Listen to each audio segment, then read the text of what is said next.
Buat apa sih belajar ngitung IRR di finance? Lihat gunanya di video ini.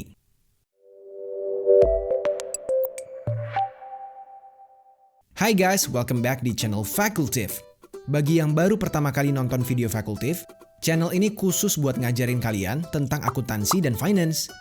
Mau anak kuliah, lulusan SMK, staf kantoran, pengusaha, atau siapapun, bahkan yang belum pernah belajar akuntansi dan finance sama sekali. Kita bakal coba ajarin dengan cara yang sesimpel mungkin.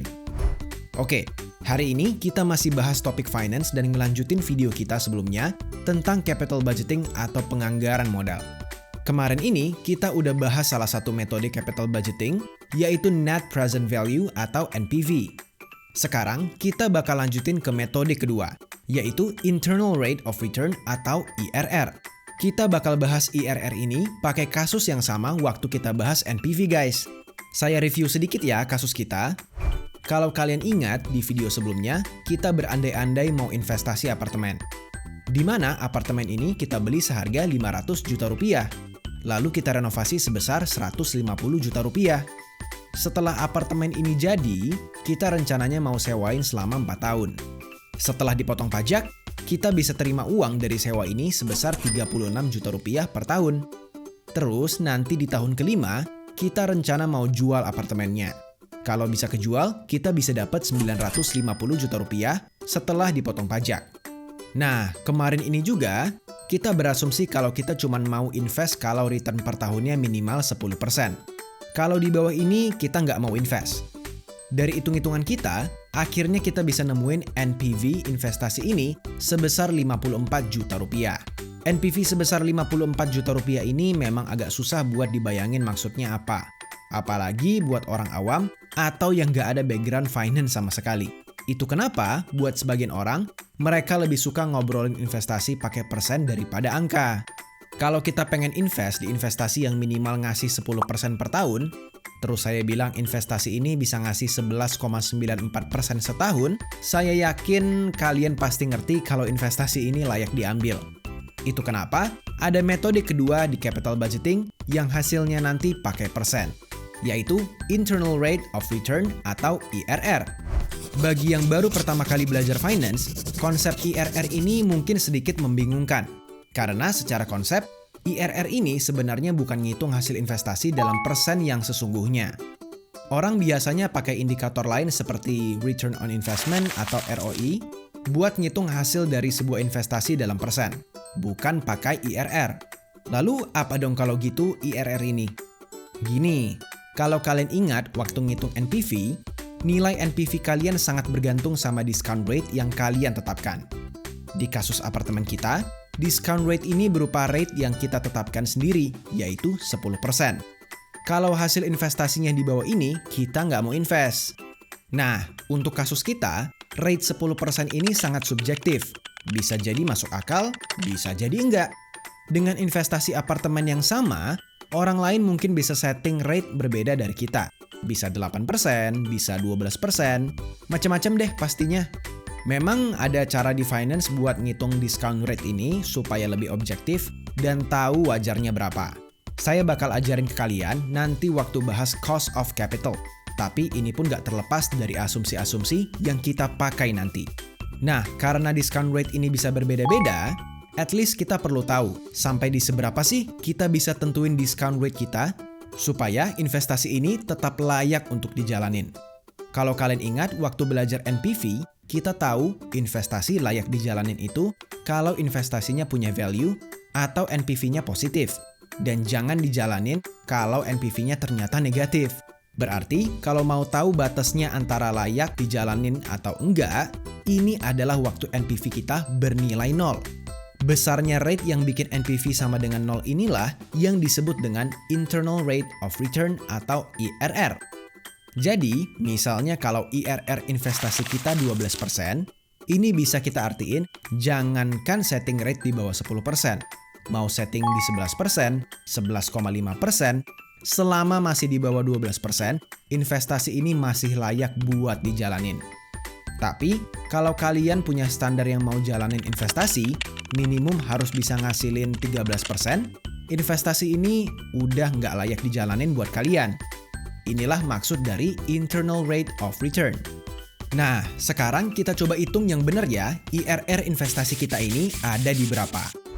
Proyeksi kas di kasus investasi apartemen kita kemarin, saya tampilin ulang seperti ini. Buat kalian yang mau lihat cerita lengkapnya, kalian bisa lihat video sebelumnya ya. Saya nggak ulangi lagi detail kasusnya di video ini. Nah, seperti tadi udah saya singgung, IRR ini adalah discount rate yang bisa buat NPV sama dengan 0. Atau dengan kata lain, kita harus cari rate di mana ketika kita jumlahin semua PV di proyeksi kas kita, jumlahnya harus jadi 0. Atau, kalau mau ditulis dalam rumus, rumusnya jadi kayak gini. Nah, buat nyari nilai IRR ini, jujur aja guys, kalau mau ngitung manual, kalian harus trial error. Coba-coba masukin nilai IRR-nya berapa persen, sampai nanti ketemu yang bisa bikin NPV jadi 0. Repot guys kalau manual. Saya nggak nyaranin pakai cara ini. Kalau mau lebih gampang, kalian bisa pakai rumus di Excel atau pakai scientific calculator yang ada fitur ngitung IRR. Saya contohin pakai Excel ya. Di Excel caranya gampang. Kalian tinggal masukin proyeksi kasnya kayak gini. Sama dengan IRR, kurung buka, drag proyeksi kasnya, kurung tutup. Ketemu deh nanti IRR untuk investasi apartemen kita ada di 11,94%. Jadi, di 11,94% inilah NPV kita bakalan 0. Selama discount rate-nya di bawah 11,94%, maka NPV-nya bakal positif, alias layak buat dijalanin investasinya. Kalau di atas 11,94, bakal negatif dan gak layak buat dijalanin. So, kalau kalian cuma mau invest di investasi yang bisa ngasilin 10% per tahun, di investasi apartemen kita ini, jangankan 10%, sampai 11,94% pun masih layak buat dijalanin. Jadi kesimpulannya, pasti kalian boleh jalanin investasi apartemen ini. Nah guys, untuk kasus yang simpel kayak investasi apartemen kita ini, kita bisa bilang mau ngitung pakai NPV atau IRR. Kesimpulan dijalanin enggaknya bakal sama. Kalau saya buat dalam bentuk grafik, di mana sumbu X adalah discount rate-nya, dan sumbu Y adalah NPV-nya, kira-kira bentuknya kayak gini. Kalau kita pakai discount rate-nya di 10%, NPV-nya ada di sekitar 54 jutaan. Kalau di 11%, NPV-nya sekitar 25 jutaan. Kalau di 12%, NPV-nya minus 1,6 juta. Dan kalau di 13%, NPV-nya minus 27 juta. Nah, IRR kita ada di sini nih. Waktu NPV kita sama dengan 0 atau discount rate-nya 11,94%. Jadi, selama discount rate-nya di bawah ini, kita bisa lihat NPV-nya positif, tapi kalau di atas ini, NPV-nya bakal negatif. Buat pengetahuan kalian, grafik kayak gini dikenal dengan nama NPV profile. Fungsinya buat apa sih bikin grafik ginian? Kalau di kasus kita, memang kelihatannya kayak nggak ada gunanya. Toh, ngitung juga udah ketahuan layak diambil atau enggak investasinya. Tapi, nanti kalau kita coba ngitung buat investasi yang lebih kompleks, seperti buat mutusin dua jenis investasi, mana yang lebih layak diambil misalnya, NPV profile ini bakal kepake buat lihat perilaku NPV dan IRR kita. Di mana dalam situasi tertentu, kesimpulan NPV sama IRR kita nggak selalu sinkron. Bisa jadi berlawanan, pas ngitung pakai NPV kesimpulannya mending ambil investasi yang ini. Kata IRR mending ambil investasi yang lainnya. Saya bakal jelasin ini nanti di video-video selanjutnya. Nah, cara ngitung pakai IRR ini juga ada kelemahannya guys, kalau investasinya udah rada kompleks. Ada dua kelemahan IRR yang perlu kalian tahu. Yang pertama, bisa jadi investasi kita punya IRR lebih dari satu. Atau istilah kerennya multiple IRR. Atau yang kedua, bisa jadi investasi kita nggak punya IRR sama sekali, alias nggak bisa dihitung IRR-nya. Kasus ini sering disebut dengan no IRR. Kok bisa kayak gitu? Problem ini bisa kejadian kalau terjadi unconventional cash flow. Atau bisa dibilang proyeksi kas di investasi kita nggak karuan positif atau negatifnya. Di investasi apartemen kita, kebetulan bentuk proyeksi kasnya cantik. Di awal kasnya berupa kas keluar atau negatif, terus selanjutnya berupa kas masuk atau positif. Nah, di kenyataan bisa aja nggak secantik ini. Di tengah-tengah bisa aja ada kas keluar sehingga total kasnya negatif, Terus periode berikutnya positif lagi, terus negatif lagi. Gak karu-karuan positif negatifnya. Unconventional cash flow kayak gini bisa ngakibatin lebih dari satu nilai IRR. Atau bahkan gak bisa dihitung IRR-nya sama sekali. Kalau sampai kejadian kayak gini, lebih baik jangan pakai IRR sebagai acuan keputusan investasi kita guys. Lebih baik pakai NPV aja. Karena takutnya salah mutusin nanti. Di NPV, problem kayak gini nggak akan pernah kejadian. NPV nggak peduli mau bentuk cash flow-nya kayak gimana, karena NPV ngitung sampai ke nilainya seberapa besar. Jadi, kesimpulan dijalanin atau enggaknya bakal bener guys. Oke guys, sampai di sini dulu pembahasan kita kali ini tentang metode kedua di capital budgeting, yaitu IRR.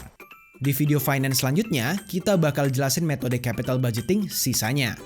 Karena cukup banyak yang request ke Fakultif buat bahas topik-topik lainnya, Fakultif bakal posting topik di akuntansi dan finance secara bergantian di video-video berikutnya. Buat kalian yang kesulitan ngikutin pembahasan secara terstruktur, kalian bisa ngambil course di website Fakultif. Linknya ada di deskripsi di bawah ya. Gratis kok buat kalian.